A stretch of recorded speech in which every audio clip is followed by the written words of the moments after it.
Magandang umaga po, magandang tanghali, magandang hapon o magandang gabi sa bawat nakakapunod po ng video ito. Muli po, nagbabalik ang magsasaka ng Diyos na si Pastor Rodel Villarreal na nagsasabing nawa po ang pag-ibig ng Diyos ay managana sa inyong mga puso sa mga sandaling ito. Muli po, ako'y nagpapasalamat sa Panginoon sa opportunity dito para magbahagi sa inyo ng salita ng Diyos. Ang aking pagbabahagi sa inyo ay matatagpuan sa Ephesians chapter 6 verse 11. It's all about the full armor of God. In Ephesians chapter 6 verse 11 says, "Put the whole armor of God, so that you can take your stand against the devil's scheme. For our struggle is not against flesh and blood, but against the ruler, against the authorities, against the power of this dark world, and against the spiritual forces of evil in the heavenly realms." 13. Therefore, put the armor of God, so that when the day of evil comes, you may be able to stand your ground. And after you have done everything to stand, stand firm then with the belt of truth buckled around your waist, with the breastplate of righteousness in place. 15. And with your feet fitted with the readiness that comes from the gospel of peace. In addition to all this, take up the shield of faith, with which you can extinguish all the flaming arrows of the evil one. 17. Take the helmet of salvation, the sword of the Spirit, which is the word of God. Pagpalain po ng Panginoon ang pagkakabasa ng kanyang mga salita. Unang tanong, ano ba ang tamang katanungan? Ang kalasag ng Diyos o mga kalasag ng Diyos? Okay. As we go deeper sa discussion ito, makikita po natin na iisa lang po ang patutunguhan ng full armor of God. Unang armor na binanggit po dito ay yung sinatawag na belt of truth. Okay? Ang belt of truth is no other than Jesus Christ. He is our belt of truth. John 14:6, Jesus said, "I am the way, the truth, and the life."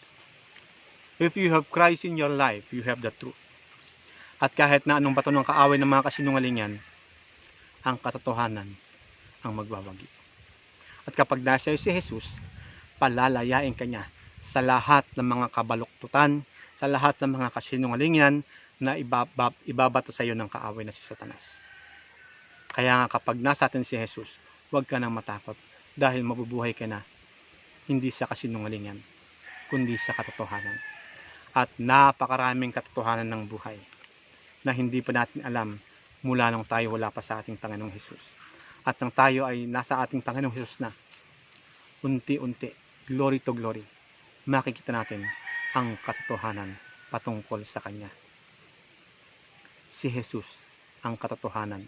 Wala sa akin, wala sa lahat ng relihiyon, kundi na kay Jesus lamang. Okay?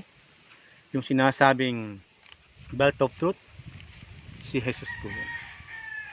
Siya yung ating katotohanan. Pangalawa, yung breastplate of righteousness. In 1 Corinthians chapter 1 verse 30 says, "But of Him you are in Christ Jesus, who became for us wisdom from God, and righteousness, and sanctification, and redemption." So here, we will see that Christ is also our breastplate of righteousness. Jesus is our righteousness. What does it mean? It means that Christ lives in you. Parang gamot po yan. Na kapag tinake mo yan, yung salvation, no? Pag tinake mo, wala kang ginawa. Kundi tinake mo lang yon. At dahil tinake mo na yon, ang gumagawa na sa iyo ngayon ay hindi na ikaw, kundi yung gamot na nasa iyo. Yun ang nagpagaling sa iyo. Si Jesus yung nagpagaling sa iyo. Siya yung righteousness mo ngayon before God the Father. Kaya nga, kung dati ay ikaw ay magagalitin, Dati ay ikaw hindi marunong magpatawad.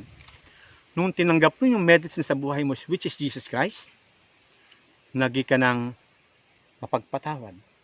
Hindi ka na magagalitin ngayon. Kaya nga ang nakikita sa iyo ng Father ay si Jesus.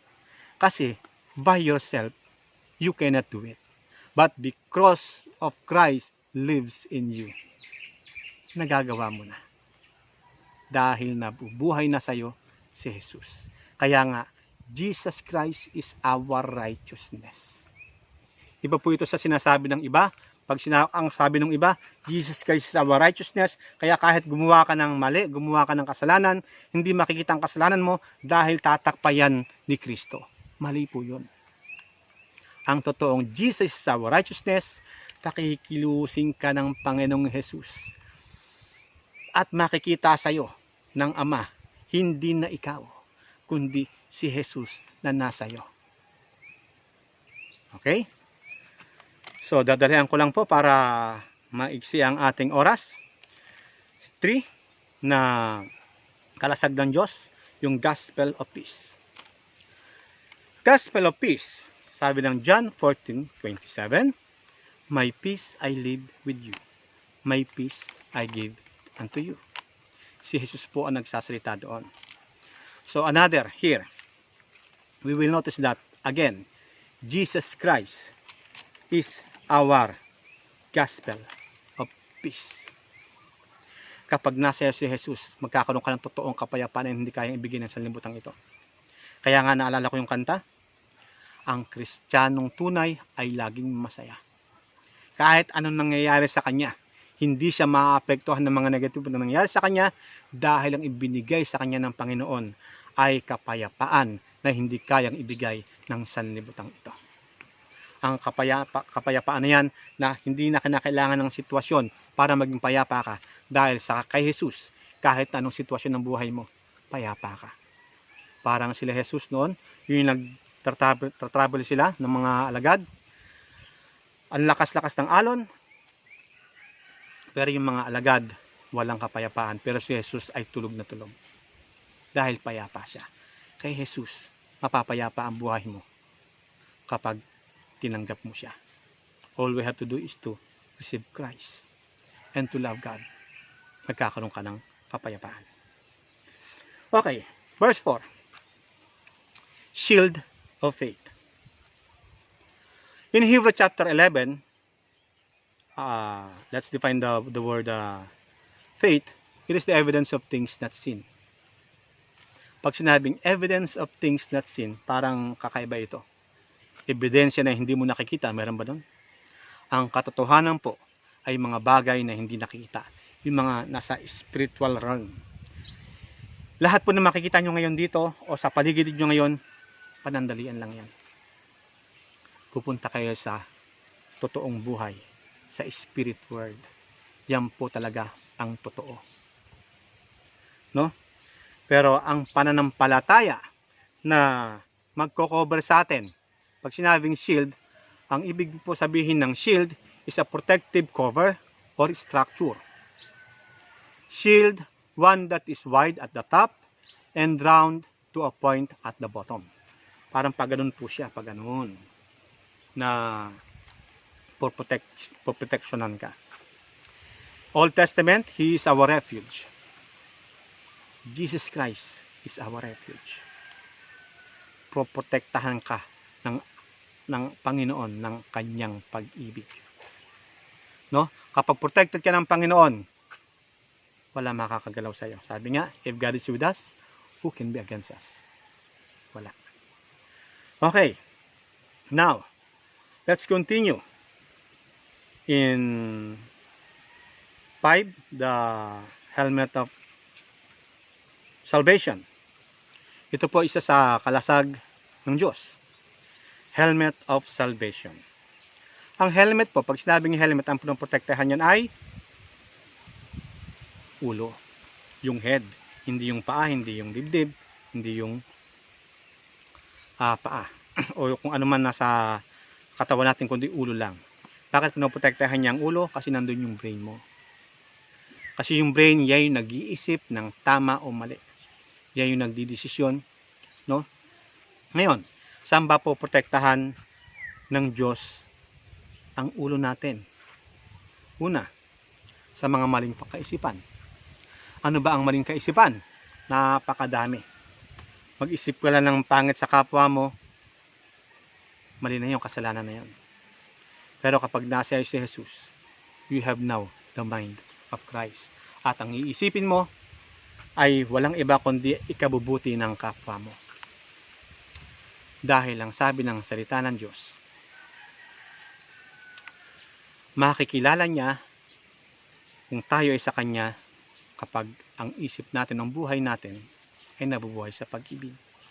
Ngayon kapag si Jesus ay nasa iyo, ang isip mo, walang iisipin yan kundi pag-ibig.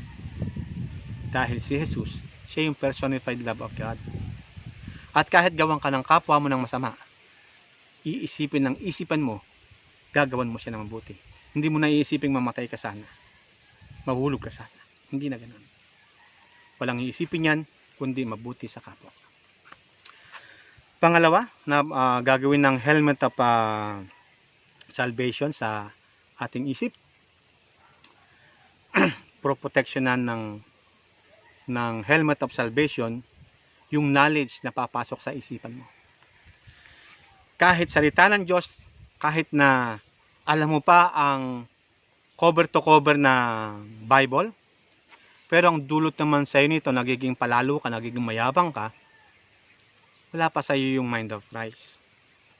Pero kahit isa pa lang na salita ng Diyos ang kabisado mo, at ito ay nagagawa mo, at ang nagiging bunga nito ay nagiging maibigin ka sa kapwa mo, you have the helmet of salvation. Dahil ang salvation natin ay si Jesus. Dahil sa salvation na yan, na tinanggap mo si Jesus, pakikilusin ng Panginoong Jesus ang buhay mo, ang katawan mo, para gumawa ng pag-ibig sa kapwa. Okay? Now, let's continue. Dito sa 6, sabi ay, Sword of the Spirit. Ito po yung kahuli-hulihang armor of God. Sabi nga nila, lahat ng binanggit natin ng mga nakaraan, yung helmet of salvation, shield of faith, yung belt of truth, breast of righteousness, gospel of peace, ito raw yung mga pananggalang. Pero yung word of God, which is the sword, ito raw yung pang-atake naman sa kalaban. Okay? Ano ho ba yung sword of the Spirit dito na tinutukoy? Walang iba kundi si Jesus pa rin po. In John 1:1 says, in the beginning was the Word, and the Word was with God, and the Word was God. In verse 14 of John 1, and the Word became flesh. Naging laman daw o naging tao daw yung salita, and dwelt among us, at nanirahan sa atin, sa gitna natin. So si Jesus pa rin po ang tinutukoy dito na sword of the Spirit. Now sa ating pag-aaral, isa lang po ang sasabihin ko sa inyo. If you do really accepted Christ as your Lord and Savior of your life, automatic, you have the full armor of God. Why? Because Jesus Christ is our belt of truth. He is our breastplate of righteousness. He is the gospel of peace. He is our shield of faith. He is our helmet of salvation. And He is the Word, the sword of the Spirit. He is the living Word. If you do really accepted Christ as your Lord and Savior, automatic yon. Suot-suot mo na kagad yung full armor of God. At huwag ka nang matakot sa laban ng buhay. Dahil kapag kasama mo ang Diyos, tagumpay ka.